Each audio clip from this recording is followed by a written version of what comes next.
Bapak Ibu yang kami masuk ke acara selanjutnya, yaitu diplom bentuk kesana sekaligus doa yang akan disampaikan oleh Bapak Ustaz kita, yaitu Bapak Agus Kasih. Kepada beliau kami haturkan segala hormat.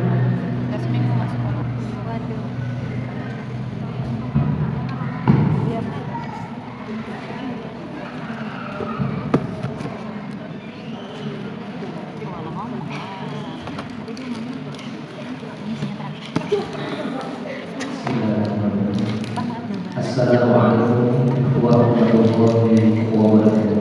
Waalaikumsalam warahmatullahi wabarakatuh.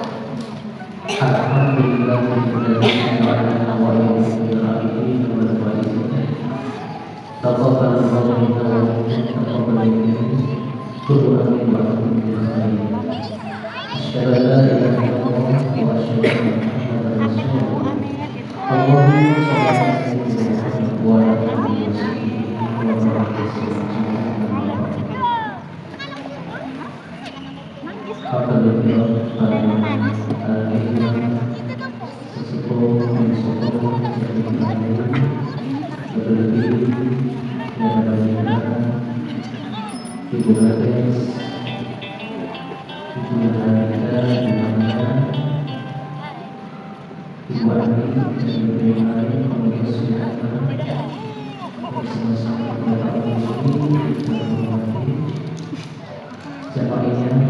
berikan sedesa makhluk yang tak menghormati insyaallah Allah Subhanahu wa taala.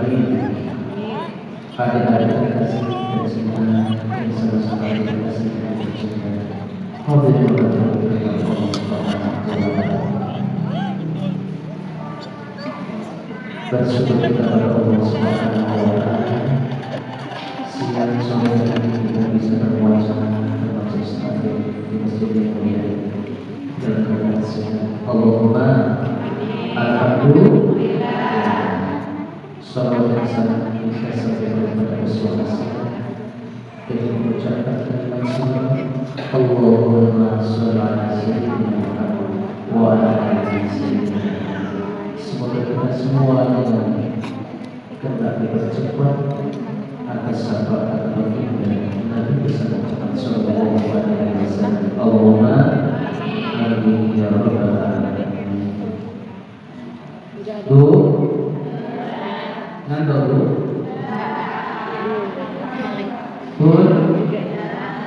jangan lupa bahagia. Jangan sedih saja. Jangan sedih ya. Yang kita ke sana. Jangan galau ya. Oh ibu, engkaulah manusia yang mulia, derajatmu ditinggikan diberi ayat. Ibu, engkaulah wanita yang mulia, derajatmu ditinggikan diberi ayat. Kau mengandung, melahirkan, menyusui, mengasuh dan merawat serta membesarkan putraku. Ibu, kamulah wanita yang mulia, derajatmu ditinggikan dibanding ayat. Nah, bahagia Bu. Bahagia dibanding saya cuma satu Bu. Ibu-ibu tiga, maka harus bahagia. Kalau bahagia, mana senyumnya Bu? Mana senyumnya? Yang belakang mana senyumnya? Tabassum fi wajhi akhika dan senyum manismu di hadapan saudaramu adalah itu sabda Rasulullah. Senyum saja bisa bernilai dan setengah dapat nanti kita masuk sholat asar. Berarti ceramah kita kurang lebih di satu masa lalu sudah kemudian gitu. Belum lagi masih ada kearifan selama berarti sampai 3 depan kelas 2-nya. Sebenarnya banyak yang kita sampai di sini. Namun kita akan mengambil kesimpulan dari acara Hanafi hari ini. Nah, inti tujuan daripada kita melaksanakan puasa Ramadan adalah mengendalikan hawa nafsu. Itu inti dari segala proses perjalanan hidup kita semua selama di dunia. Mengendalikan hawa nafsu. Kenapa demikian? Karena kita menjadi manusia yang sempurna, lebih sempurna daripada hewan, lebih sempurna daripada malaikat. Jika Allah ciptakan hewan binatang itu diberi nafsu, itu namun tidak diberi akal. Allah ciptakan malaikat diberi kekuatan, diberi akal yang sempurna, namun tidak diberi nafsu. Kita manusia yang ditugaskan Allah untuk melestarikan, memimpin, membudayakan, menjaga dunia serta isinya ini, diberi oleh Allah selain kekuatan fisik, akal, pikiran, juga nafsu. Nah, kenapa ditekannya pada nafsu? Ketika nafsu tidak bisa dikendalikan, hancur semua tatanan kehidupan dunia ini. Dimanapun dia berada, ada yang akan menghancurkan. Dalam rumah tangga akan hancur, di masyarakat akan hancur, menjadi pejabat akan hancur, berada di birokrasi manapun dia akan menghancurkan.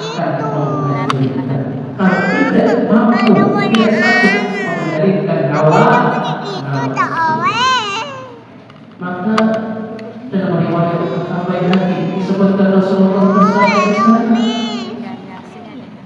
sungguh musuh yang paling berbahaya adalah hawa nafsu. Dan hadis riwayat At-Tirmidzi, Imam Ahmad, Abu Dawud dan lainnya disebutkan di sana, jihad yang paling utama adalah jihad melawan hawa nafsu. Dan hadis riwayat Bukhari dan Muslim disebutkan sabda Rasulullah sallallahu alaihi wasallam, sungguh orang yang kuat itu bukanlah orang yang menang dalam pertempuran. Orang yang kuat adalah orang yang sanggup dan mampu mengalahkan hawa nafsu. Nah, jadi begitu banyak sabda-sabda Rasulullah sallallahu alaihi wasallam tentang pengendalian hawa nafsu. Bahkan Allah Subhanahu wa ta'ala dalam surah Yusuf, kalau nggak salah ayat 53 disebutkan sana, innan nafsa la'ammaratun bis-su'.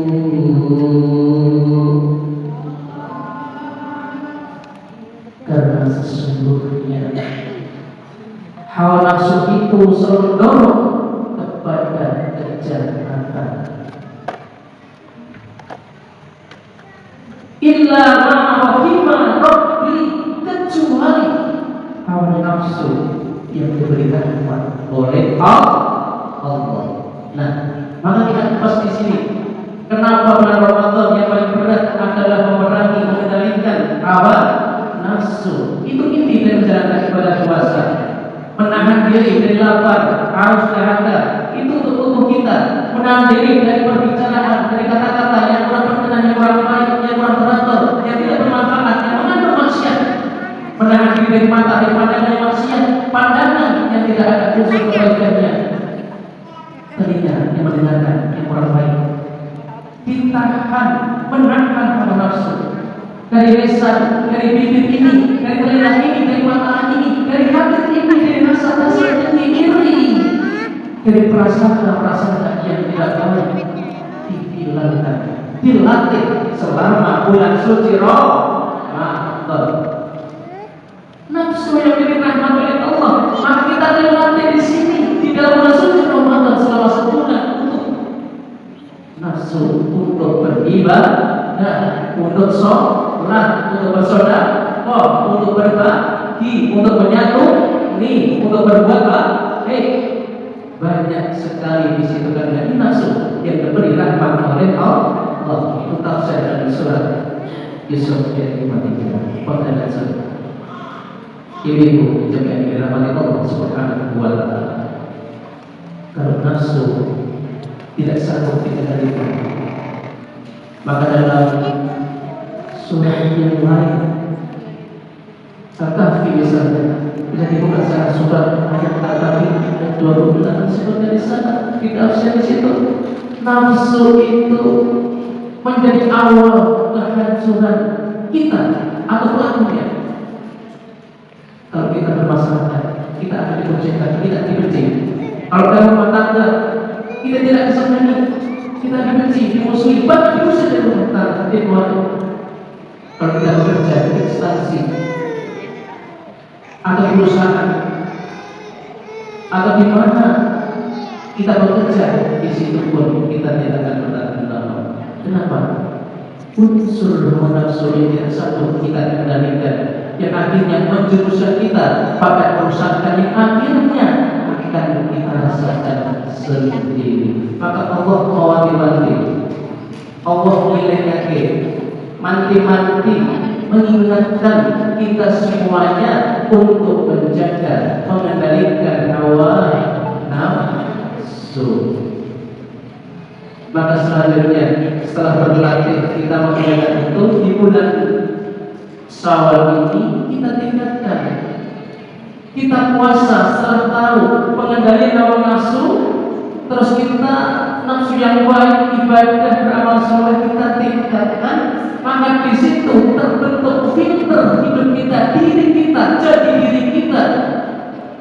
Kualitas hidup kita akan naik, rating hidup kita akan naik, sehingga kita menjadi orang-orang yang kafah, orang-orang yang utuh, yang keseluruhan menjalankan perintah Allah, meninggalkan larangannya.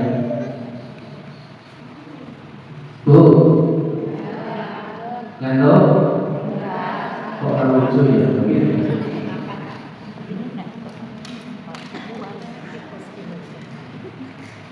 Tahu nggak ular?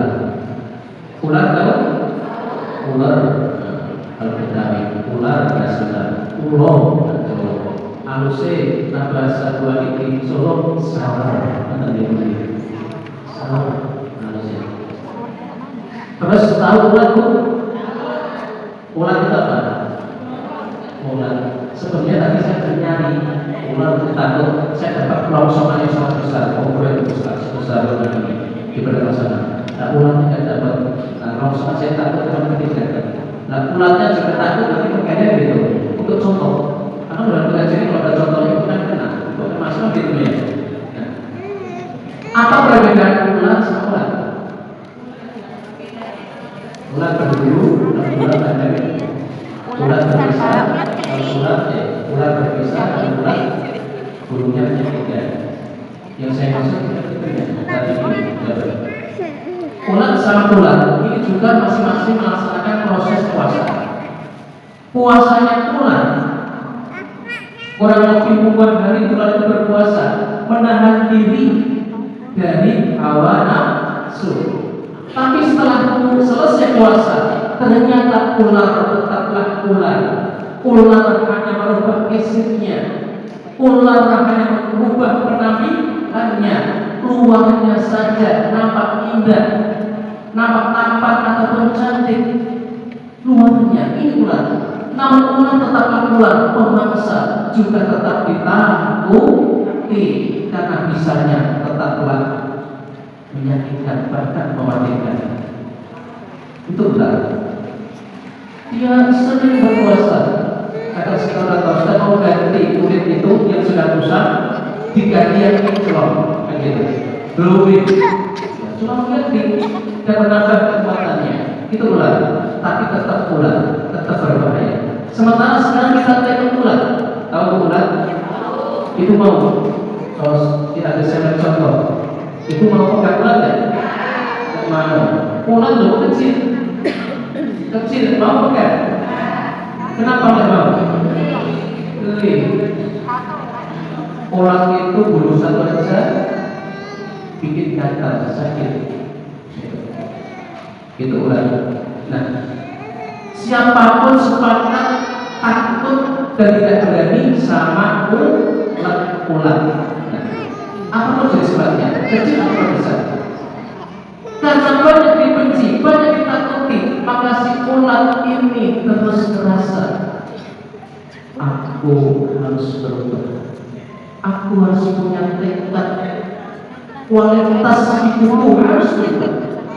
Maka si ular ini terus mengendalikan hawa nafsunya. Ia berpuasa, ia pulus dirinya ke dalam kepokok. Bukan satu hari, dua hari, berminggu lamanya. Setelah berhasil puasanya, mengendalikan semua hawa nafsunya, bahkan tidak makan minum sama sekali. Sebenarnya keluar dari kepokok. Apa wujudnya itu? Nah, saya tanya,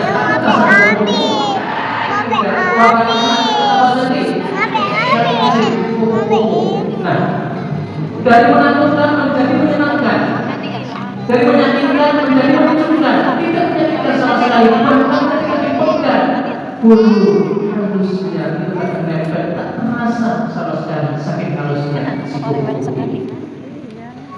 Kualitas hidup kupu-kupu yang sebelumnya ular total 180 derajat berubah total. Bahkan namanya ular menjadi kupu-kupu. Kesiknya, tampilannya berubah, makannya juga berubah. Dari makannya sembarang, daun-daunan apa dimakan dihabiskan, menjadi cuma mengisap sari madu bukan yang ada. Sungguh indah tampilan kupu-kupu, sifat, karakter, dan wujudnya menyenangkan.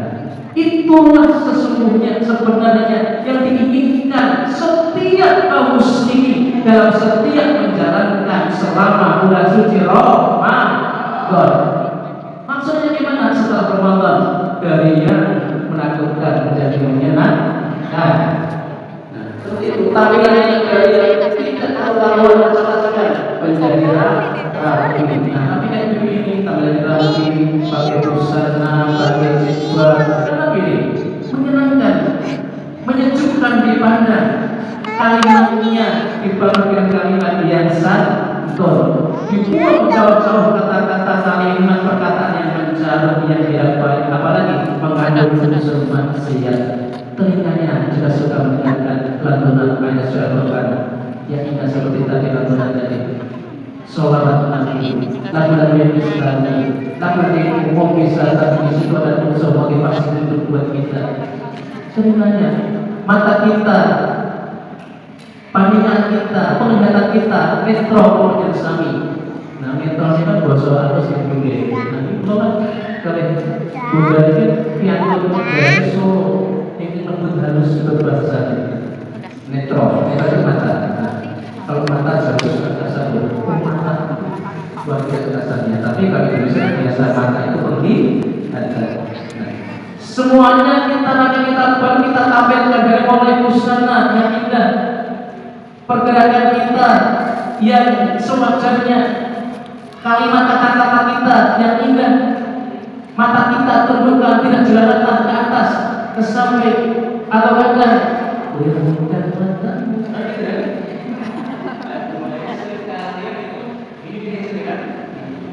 Kalau kita semua ya.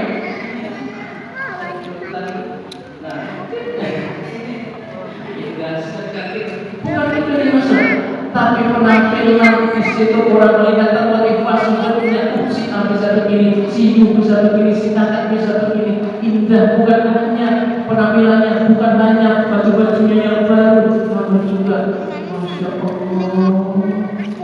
lembut itu bahasanya, indah tata kalimat rasanya, sungguh menyenangkan hati.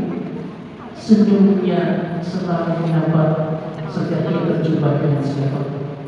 Masya Allah. Nah, itu bercermin pada apa bu?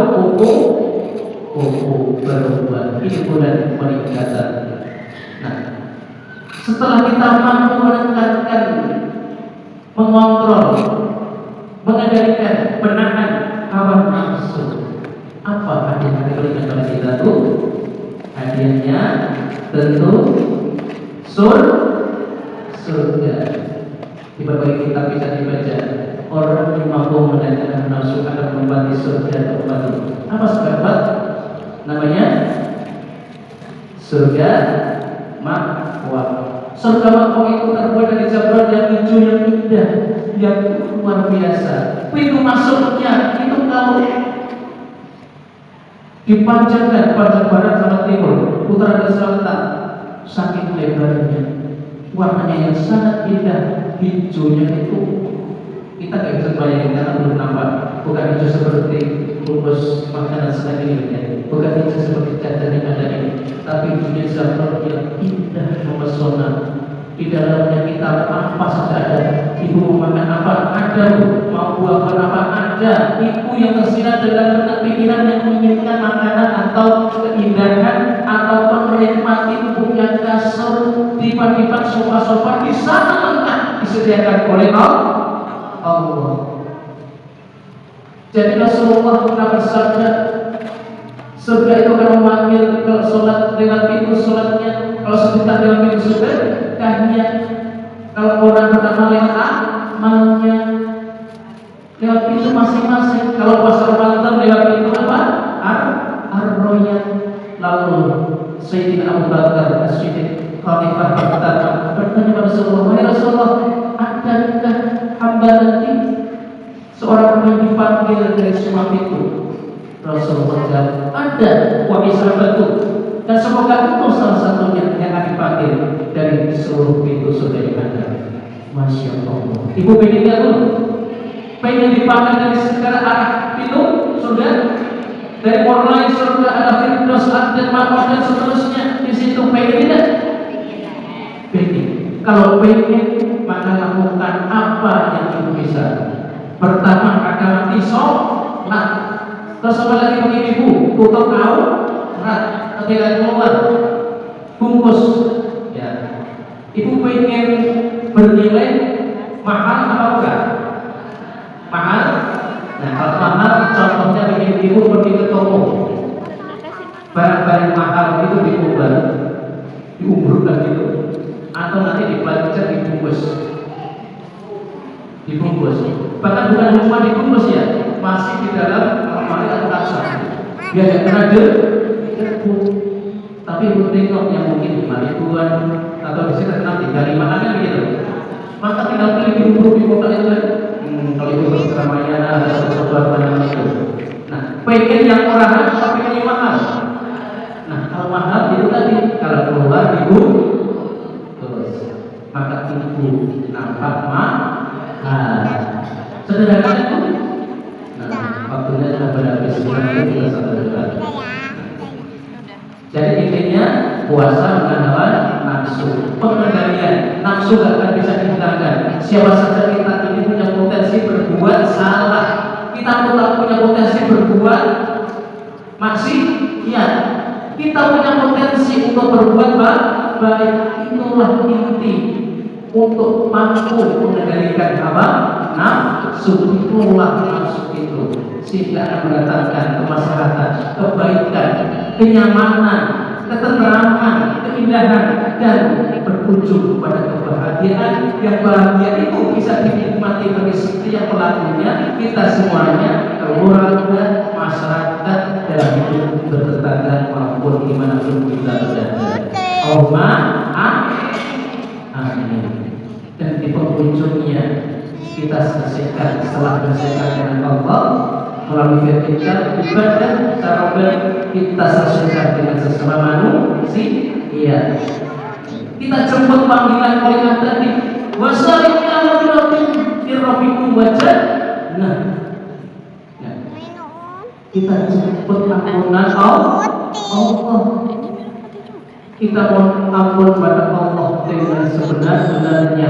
Kita bertobat kepada Allah dengan taubat nasuh. Selanjutnya kita mohon maaf pada sesama, kepada orang tua, kepada saudara, teman sejawat, organisasi atau siapapun kita mohon maaf. Kita mohon maaf saya bertanya, maka Allah gugurkan, Allah habiskan, Allah musnahkan semua kesalahan di antara kita. Itu yang dimaksud keridhaan Allah. Sehingga vertikal kita selesai, horizontal kita selesai, hablum minallah kita selesaikan, hablum minannas juga kita selesaikan. Dengan begitu, insya Allah kita menjadi pribadi yang muttaqin, yang bertakwa kepada Allah, yang janji Allah selamat dunia dan selamat akhirat. Ini saja yang bisa saya sampaikan. Semoga ada yang bermanfaat untuk pribadi maupun jemaah ibu-ibu pengajian semuanya. Dan mari kita ini mohon kepada Allah Subhanahu wa taala, semoga Allah memberikan keselamatan kepada kita semua, keberkahan pada hidup kita, usia kita, kesehatan kita, yang sakit sudah diangkat sakitnya, yang sudah makan diampuni dosa-dosanya, dan ditempatkan di barisan yang benar, yang nyaman sampai hari kiamat nanti, dan kelak disatukan untuk kita semua di surga Allah Subhanahu wa taala. Anak cucu kita semua menjadi anak yang soleh dan surga. Amin ya rabbal alamin. Al-Fatihah. A'udzu billahi minasyaitonir rajim. Bismillahirrahmanirrahim. Alhamdulillahirabbil alamin. Ar-Rahmanir Rahim. Maliki yaumiddin. Iyyaka na'budu wa iyyaka nasta'in. Ihdinas siratal mustaqim. Siratal ladzina an'amta 'alaihim ghairil maghdubi 'alaihim waladdallin.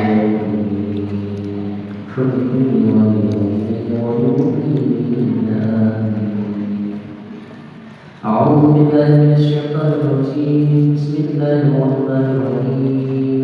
الحمد لله رب العالمين. الصلاة والسلام على أشرف الأنبياء والمرسلين وعلى آله وصحبه وبارك رسول الله أجمعين والحمد لله رب العالمين.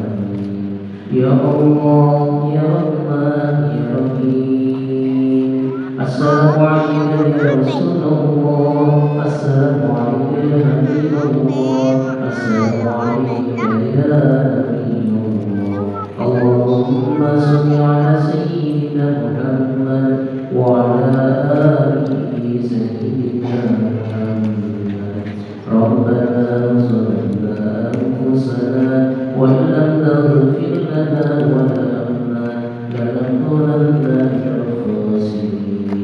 Rabbi ighfir lana warhamna kama rabbayana saghira waj'al muslimina wal muslimat wal mu'minina wal mu'minat ahya'a minhum wa amwat innaka qaribun mujibud da'wat.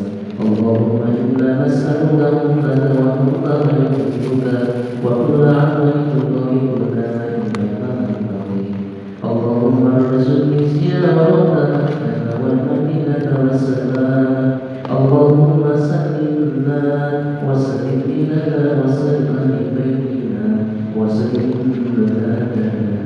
Rabbana hab lana min azwajina wa dhurriyyatina qurrata a'yun waj'alna lil muttaqina imama. Rabbi hab lana min as-salihin. Rabbana atina min ladunka rahmatan wa hayyi lana min amrina rashada. Rabbana atina fid dunya hasanah wa fil akhirati hasanah wa qina adzabannar. Allahumma ighfir lahum warhamhum wa'afihim wa'fu anhum. Allahumma hadina ajrahum wa la tahilna lahum waghfir lana wa lahum innakum minal muslimina wal muslimat wal mu'minina wal mu'minat ahya'a minhum innaka ala kulli shay'in qadir. Wa sallallahu ala sayyidina Muhammad wa ala alihi wa sahbihi wa baraka wa sallam. Subhana rabbika rabbil izzati amma yasifun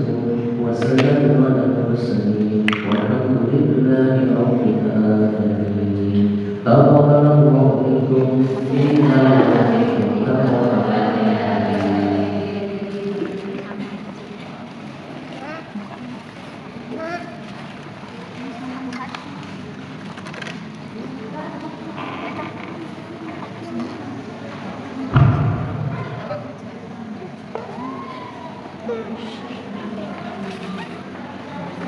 Terima kasih bagi hadirin.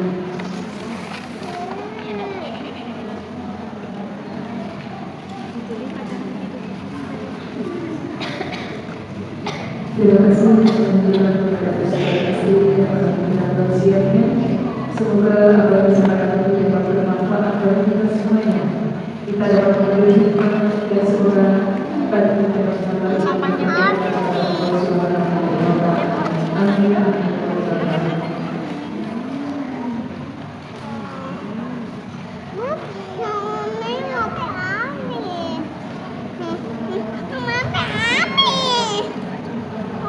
Ibu yang ada lagi untuk ibu dan bapak kita khusus ya, dapat kita share di